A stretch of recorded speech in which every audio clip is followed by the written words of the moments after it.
은혜 받을 하나님의 말씀은 마태복음 28장 19절 말씀입니다. 신약성경 52페이지에 있습니다. 우리 한 절 말씀인데요. 우리 다 같이 28장 29절 말씀 읽습니다. 시작. 그러므로 너희는 가서 모든 민족을 제자로 삼아 아버지와 아들과 성령의 이름으로 세례를 베풀고 아멘. 오늘 말씀을 통해서 우리가 세례에 대해서 오늘 한번 생각해보고 또 여러분이 세례를 다 이제 받으셨는데 세례를 받으신 분들이 세례가 어떤 의미로 받았는지 또 그것이 어떤 의미인지를 오늘 깊이 생각해보는 그런 시간이 됐으면 좋겠습니다. 예수님께서 교회에 성례를 제정하신 것이 두 가지가 있어요. 우리는 두 가지를 행하고 있어요. 두 가지가 뭐냐면 하나는 이 세례고 또 하나는 성찬이에요. 근데 성찬은 예수님께서 언제 제정하셨냐면 고난주간에 목요일 날에 6월절 만찬을 드시다가 예수님께서 성찬을 제정하셨어요. 그래서 성찬이 우리 계속 하고 있습니다. 그래서 저희 교회는 올해 상반기에 부활절 다음 날 다음 주에 성찬을 하려고 준비하고 있습니다. 다음 주죠. 그리고 예수님께서 이 세례에 대해서 제정하셨는데 이 세례는 예수님이 부활하신 후에 승천하시기 전에 오늘 마태복음 28장 19절에 있는 말씀을 통해서 모든 민족을 제자 삼고 세례를 주라 하는 말씀을 통해서 예수님께서 세례를 제정하셨어요.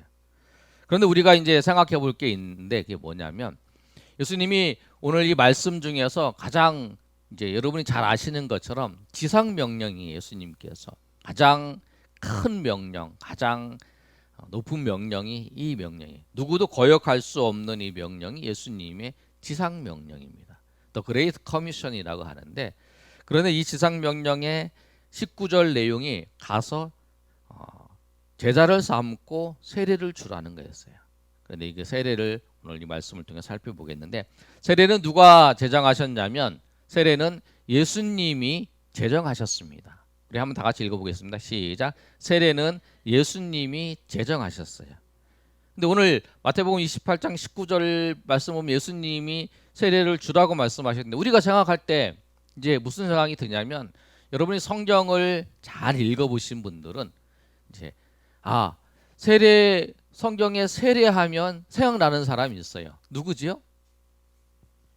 세례 요한이에요. 세례 요한이 생각나요.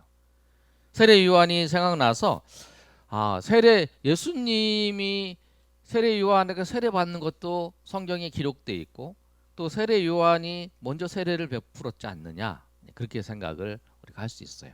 그런데 이제 그 시작을 한 거는 그렇지만 오늘 자세히 살펴보면 그 내용을 알 수 있어요.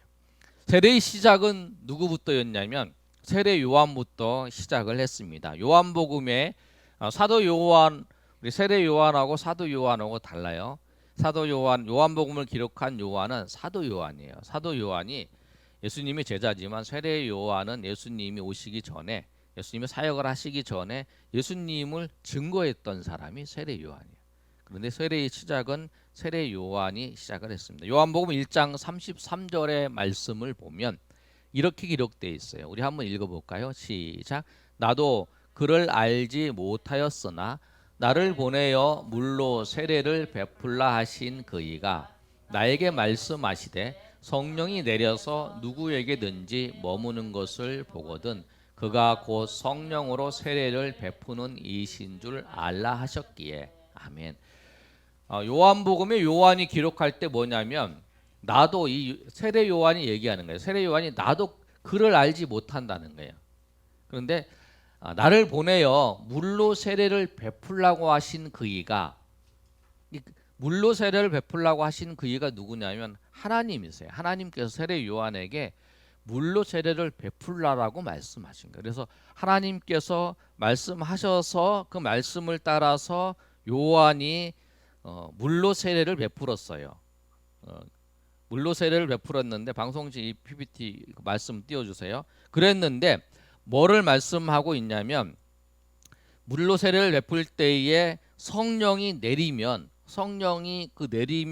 그 사람이 예수님이라고 예수님인데 성령으로 세례를 베푸시는 그 예수님이라고 말씀하는 거예요. 그래서 이제 그 세례 요한이 그 세례를 베풀기를 시작을 했습니다.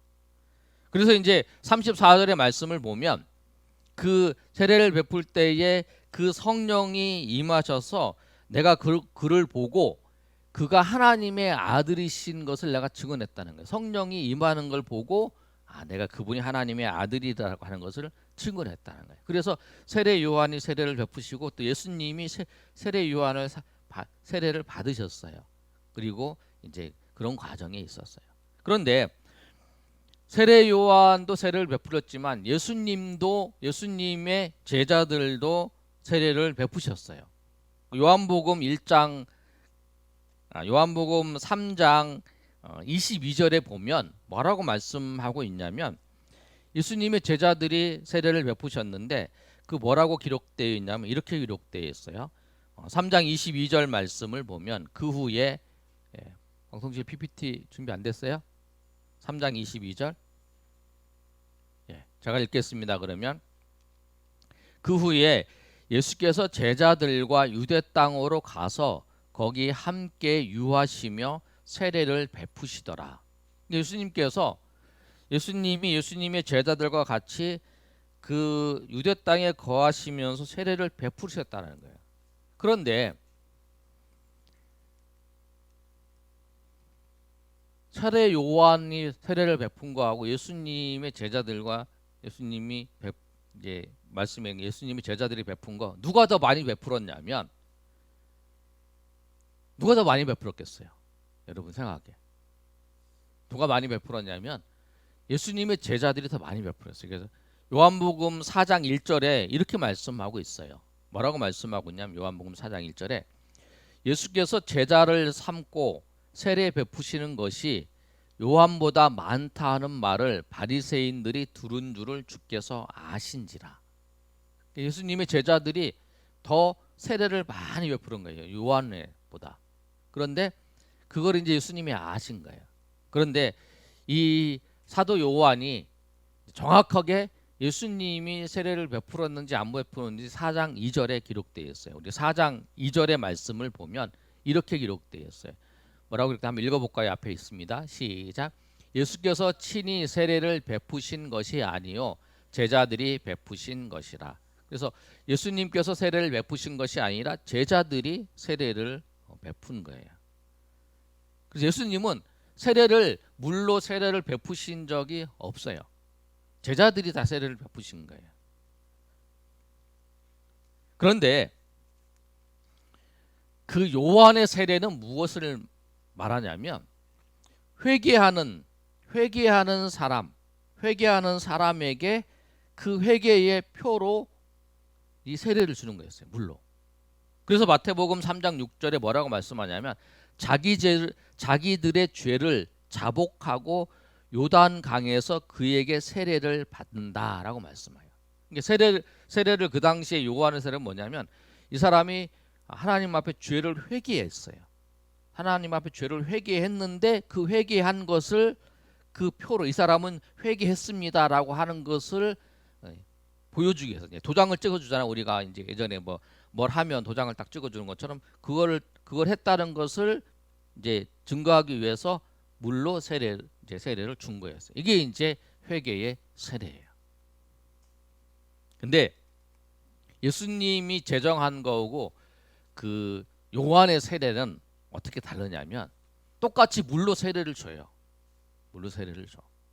그런데 요한은 회개했다라고 하는 것을 확실하게 하겠다는 표로서 세례를 주지만 예수님이 세례를 하라고 명령하셔서 하신 그 세례는 뭐냐면 오늘 말씀에 잘 기록된 19절의 말씀이에요. 예수님은 세례를 줄 때 성부와 성자와 성령의 이름으로 세례를 주는 거예요. 아멘. 그게 달라요. 성부와 성자와 성령의 이름으로. 근데 이 요한의 세례는 사도행전 4장 4절에서부터 5절까지 말씀을 보면 어떤 내용이 나오냐면 바울 사도가 에베소 교회에 가서 그 사람들이 너희가 세례를 받았느냐고 물어봤을 때 우리가 세례를 받았습니다. 요한의 세례를 받았습니다. 그럼 내가 성령의 세례를 받았느냐라고 물어보니까 우리는 성령이 있는 것도 알지 못합니다. 그러는 거예요. 요한의 세례는 성부와 성자와 성령으로 세례를 준 게 아니라는 거죠. 회개했다는 것을 표로 준 거라는 거예요. 근데 예수님은 성부와 성자와 성령의 이름으로 세례를 주는 거였어요. 그러면 이 세례가 요한의 세례는 회개의 세례지만 예수님이 그 성부와 성자와 성령의 이름으로 세례를 주는 이 세례의 의미가 무엇이냐면 이 세례의 의미는 우리가 죄로 씻음을 받았다라는 거예요. 죄 씻음을 받았다라는 거. 그거예요. 두 번째 우리 그 의미를 살펴보면 세례는 뭐 읽겠습니다. 시작. 세례는 은혜와 복 주심의 표시입니다. 그러니까 우리가 뭐냐면 세례 받는다는 건 뭐냐면 내가 하나님의 은혜로 내가 죄를 씻음 받았다라는 거예요. 내가 죄에 대해서 우리가 죄에 대해서 용서를 받고 죄 씻음을 받아서 내가 하나님의 자녀가 됐다는 거예요. 하나님의 나라의 시작은 뭐냐면 죄가 없어지는 거예요. 죄가 제거될 때 하나님의 나라가 시작이 되래요. 그래서 하나님의 나라는 죄가 없어요. 그러니까 하나님의 나라의 시작은 뭐냐면 예수님이 십자가에서 죽으시고 부활하신 것을 통해서 그 하나님의 나라가 시작이 되는 거예요. 그래서 예수님이 하나님의 나라가 시작하기 위해서 우리의 죄를 위해서 대신 죽으시기 위해서 예수님이 고난주간에 예수님께서 고난 받으신 거예요. 그리고 십자가에 죽으시고 부활하신 거라는 거예요. 그래서 그 예수님이 죽으시고 부활하신 걸 믿는 사람, 그 사람이 그 예수님을 통해서 믿는 그 믿음을 통해서 우리의 죄가 씻어졌다라고 하는 거. 그거. 그래서 세례를 받는다 뭐냐면 우리가 그 죄가 씻어졌다는 거. 보여. 예수님의 그 피 흘리신 그 피로 내 죄가 씻어졌다는 거. 그리고 내가 죄인이었던 내가 하나님의 자녀로 거듭났다라고 하는 거예요. 그리고 내가 이제는 예수님과 연합해서 살아간다라고 하는 거예요. 그것이 뭐냐면 의미하는 거죠. 여러분 그래서 우리가 물로 세례를 주잖아요. 이 물로 뭐냐면 그 구약에 있어서 성전에 들어갈 때 죄를 이제 손을 씻는 걸 통해서 이 죄를 씻는 거잖아요. 죄를 씻는 것처럼 우리의 죄가 내 죄가 예수님의 그 보혈로 예수님의 피로 내 죄가 씻어졌다라고 하는 것을 의미하는 거예요. 그리고 나는 이제 하나님의 백성으로 살아간다. 그걸 이제 의미하는 거예요. 또 하나의 의미는 뭐냐면 세례는 헌신의 의미예요. 헌신. 나는 이제 예수 그리스도를 믿는다. 그리고 예수 그리스도를 믿을 뿐만 아니라 내가 예수 그리스도를 복종하면서 예수 그리스도에게 복종하면서 살겠다라고 고백한 사람. 그 고백하는 거. 그것이 뭐냐면 헌신해서 열심히 살겠다고 하는 거예요. 그래서 세례를 누가 받느냐면 예수님을 믿고 내가 예수님을 복종하면서 살겠다고 하는 사람이 세례를 받는 거예요. 아멘. 여러분 우리가 세례를 받았어요. 그 받을 때 나는 우리의 죄는 예수 그리스도의 피로 씻김을 받은 사람이고 나는 그 예수님을 믿어서 내가 하나님의 자녀가 됐고 나는 예수님을 따르면서 예수님 복종하면서 내가 영원토록 살겠다라고 하는 그 고백을 하는 그 고백이 그 세례를 받는 그 기준인 사람. 그리고 세례는 누가 주냐? 세례는 평생에 몇 번 받냐면 한 번 받아요. 한 번. 딱 한 번 받는 거예요. 여러분 이제 우리가 이런 생각할 수 있어요. 어떤 사람이 예수를 믿었어요. 믿고 교회를 다녔어요. 근데 이 사람이 어떤 문제가 있고 시험이 들었더니 어떤 문제가 있어서 교회를 안 나왔어요. 한 10년 동안 안 나왔어요. 그리고 10년 동안 안 나오다가 교회를 다시 나왔어요. 그럼 어떻게 돼요? 다시 세례를 받아야 될까요?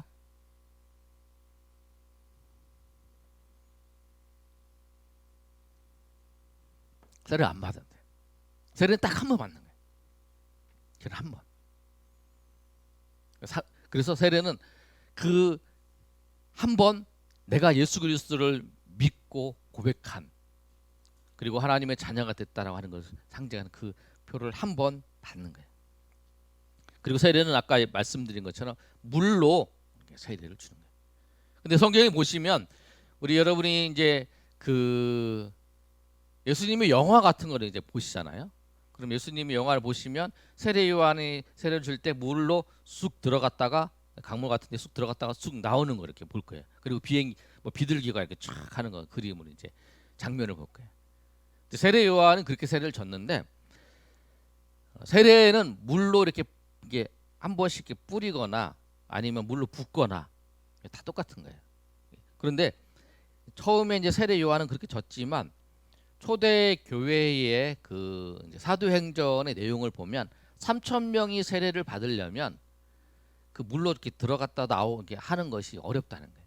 학자들이 봤을 때는 이 물로 다 물에 축 담궜다가 이렇게 하는 거는 처음에 세례 요한이 이렇게 할 때 그랬었지, 그 뒤에 초대 교회의 기록에는 대부분 물로 이렇게 뿌리고 붓는 걸로 통해 세례를 줬다라고 얘기를 하는 거예요. 그래서 대부분 다 교회에서는 이제 물로 찍어서 이제 세례를 줘요. 근데 여러분 침례교회에서는 아직도 이런 물은 이제 돼서 이제 물에 들어갔다가 나오는 거예요. 침례라고 하는 것이 여러분 보시면 침례라고 하는 것은 다 그렇게 하는 거예요. 그냥 그 침례나 세례나 같은 거다라고 생각을 하시면 돼요. 그럼 세례는 누가 집행하느냐? 오늘 말씀을 보면 너희는 가서 모든 민족을 제자로 삼아 아버지와 아들과 성령의 이름으로 세례를 베풀고라고 말씀하고 있어요. 11 제자도 있었고 그 다음에 거기에 이제 예수님을 의심하는 무리도 같이 있었죠. 네, 말을 했지만 그러나 여기서 19절에 중점적으로 말씀하고 있는 건 뭐냐면 너희는 모든 민족을 제자로 삼아, 너희는 가서 그랬잖아요. 이 세례를 주는 사람은 복음 사역자들이 세례를 줬어요. 그 당시에 초대교회에 성경을 쭉 보시면 복음 사역자들, 빌립이나 뭐 그런 사람들 줬죠. 그 다음에 이제 예수님의 제자들이 이제 사도들이 이런 사람 줬어요. 쉽게 얘기하면 정리를 하면 지금 시대에는 목사님들이 세례를 주는 거예요. 아무리 급한 상황 가운데 있어도 목사님들이 세례를 다 준다는 거예요. 그리고 세례는 어떻게 주냐면 아까 얘기한 것처럼 성부와 성자와 성령의 이름으로 세례를 주는 거예요. 그 세례의 요건이 두 개예요. 세례를 믿음으로 고백한 사람에게 성부와 성자와 성령의 이름으로 물을 찍어서 세례를 주는 거예요. 물을 한 번 찍어서 이렇게 줄 수도 있고, 뭐 어떤 사람 성부와 성자와 성령이 줄 수도 있고, 어떤 사람 한 번에 성부와 성자와 성령의 이름으로 이렇게 세례를 주는 거예요. 그래서 그래서 이 세례 주는 사람의 권위가 아니라 성부, 성자, 성령 하나님의 권위에 의해서 그 세례를 주는 거예요. 그래서 세례는 그런 의미가 있다. 세례는 근데 구약에 있어서의 관계를 살펴보면 구약은 우리 세 번째 살펴보겠습니다. 세 번째 보시면 세례는 하나님의 백성의 표지예요.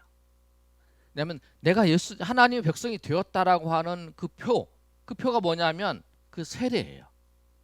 구약에는 그 하나님의 백성에 대한 표가 무엇이었을까요? 뭐였죠? 예? 예, 할례. 할례가 하나님의 백성의 표였어요. 그래서 할례를 태어난 지 8일 되는 사람한테 할례를 줬어요.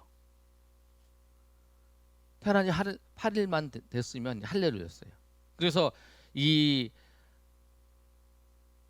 골리앗과 다윗의 싸움을 볼 때에 다윗이 골리앗에게 저 할례 받지 못한 사람 백성이라고 표현 나오잖아요. 그 표현이 뭐냐면 나는 하나님의 백성이라는 뜻이에요. 나는 하나님의 백성이다. 그런데 그 신약에 있어서 예수님이 오시고 난 다음에는 그 하나님의 백성의 표가 이 할례가 아니라 세례예요. 내가 예수님을 믿고 죄 사함을 받았다. 그리고 내가 하나님의 백성이다라고 하는 거에 대한 표가 그 세례라는 거예요. 그래서 할례 같은 경우는 태어난 지 8일 만에, 또 예수님도 부활하신 것이 이제 8일이잖아요. 안식 후 첫날이니까 8일 만에 부활하신 거예요. 그래서 예수님이 죽으시고 부활하신 것을 믿는 거죠. 내가 예수님을 부활하시고 죽으시고 부활하신 것을 믿고 그 믿음으로 말미암아 내가 내 죄가 씻음 받았다라고 하는 사실, 그 사실을 믿는 믿음, 그 믿음으로 내가 세례를 받는 거예요. 그리고 그것이 보여준, 그것이 상징하는 그 표로서 내 죄가 이 물로 씻긴 것처럼 예수님의 피로 내가 죄가 씻음 받았다라고 하는 사실, 그것을 말씀하는 거예요. 그러니까 성경이 계속적으로 말씀하는 게 그거잖아요. 예수님께서 구약에 있어서의 모든 그 율법이나 선지자를 폐지한 게 아니라 예수님께서는 다 완성하셨어요.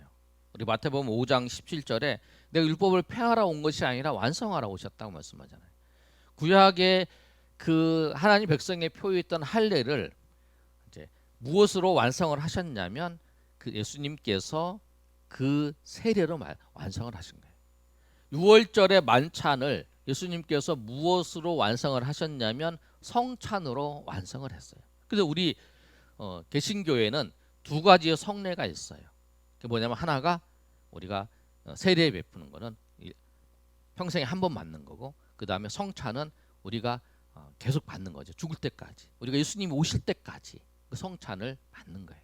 그게 이제 두 가지예요. 근데 가톨릭 같은 경우에는 이 성찬과 세례가 있지만 그들은 5개 더 하는 게 있죠. 근데 그거는 성경적인 그게 없어요. 왜냐하면 예수님께서 직접 제정하신 거, 예수님께서 세례를 베풀라고 하신 것도 너희는 가서 모든 민족으로 세례를 베풀라고 지상 명령으로 말씀하셨어요.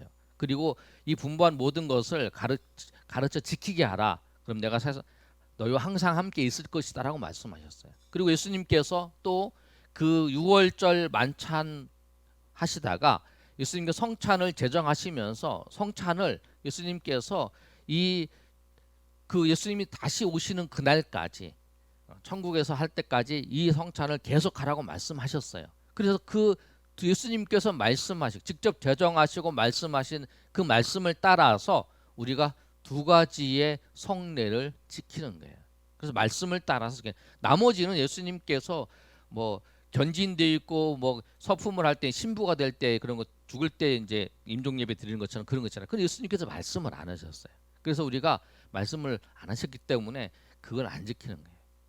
우리가 예수님이 제정하시고 예수님께 직접 말씀하신 그 말씀을 따라서 성례를 행하는 거예요. 그래서 오늘 우리가 세례를 살펴봤어요. 정리를 하면 이렇습니다. 세례는 예수님께서 직접 제정하셨어요. 그래서 예수님께서 제정하셔서 모든 민족에게 전도해서 세례를 베풀라 하셨고, 또 그 세례는 뭐냐면 무엇을 의미하냐면 내가 예수님이 죽으시고 부활하신 거, 예수님이 죽으시고 부활하신 것을 믿음으로 말미암아 내 죄가 씻어졌다라고 하는 거, 그리고 내가 하나님의 자녀가 됐다라고 하는 거, 그리고 내가 예수님과 연합해서 영원히 사는 백성이 되었다라고 하는 거, 그리고 내가 그렇게 살아가겠다라고 결단하는 자에게 세례를 베푸는 거죠.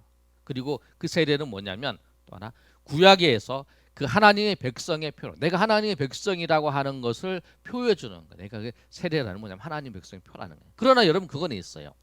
예수님께서는 세례는 베푸시지 않지만 우리가 정말 거듭나게 하는 거, 우리가 예수님 믿게 하는 거, 거듭나게 하는 게 성령의 세례잖아요. 성령 세례. 그 성령 세례는 예수님이 주시는 거예요. 우리가 내가 세례를 받았다고 해서 내가 예수님을 중생한 게 아니라는 거예요. 성령 세례를 받아야, 그 성령 세례가 예수님이 우리가 성령을 주시는 거예요. 그걸 받아야 구원받는 거예요. 세례를 안 받아도 예수님을 성령 세례를 받은 사람 구원을 받는 거죠. 그러니까 이제 그걸 기억해. 예수님은 성령 세례를 우리에게 성령을 주시는 분이시고, 그 성령을 주신 우리가 성령을 주셨을 때 그 성령이 하시는 일이 예수님을 주님이라고, 또 예수님을 그리스도라고 고백하는 것이 성령이라. 그 고백한 자, 내가 예수님을 영접하고 예수님을 고백한 자를 우리가 자기의 고백을 통해서 그 고백한 자에게 세례를 베풀어 주는 거예요. 그리고 그 세례는 일생에 한 번 우리가 주님을 영접했을 그 고백을 했을 때 우리가 받는 거예요. 여러분 우리가 예수 그리스도로 말미암아 구원받아서 죄 씻음을 받아서 하나님의 자녀가 되었고 그 자녀의 자녀로서 우리가 살아간다고 하는 사실을 알고 여러분이 항상 감사하면서 찬양하면서 나가시는 저 여러분이 되시기를 예수님의 이름으로 축원합니다.